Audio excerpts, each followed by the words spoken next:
Събрали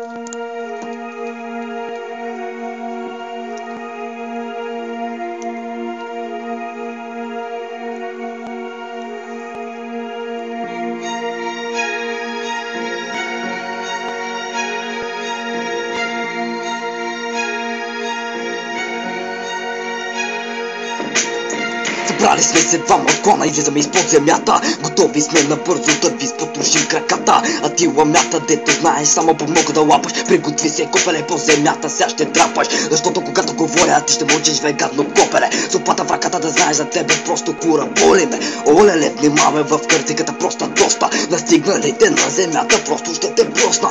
Казах ти да пак обяга от тука, ма ще превзета. Ето дойде времето да ви направим на парчета, да ви покажем демоните.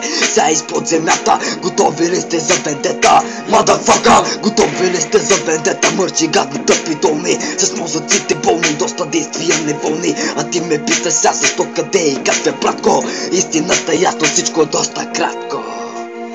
Всичко е доста кратко. Всичко е доста кратко. Всичко е доста кратко.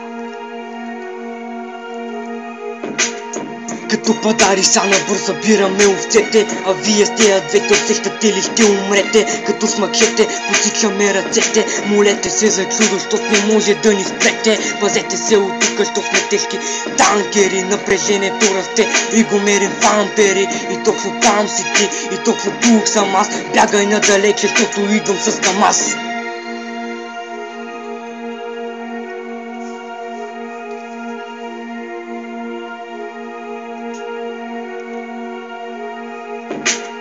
И гаса фаса, брат, идваме тебе сега да газим. От всичко, което обичаме, най-обичаме да мразим. А дали ще лазим, това е някаква друга гледна точка. Бягай надалече, що ти стече и так с отсрочка. Хей, браточка, главата забивам ти в стената. Не си играй с мен, що си играш с сатаната. Такъв е брата, камата, която е запучена, усучена, научена, Бога да създава.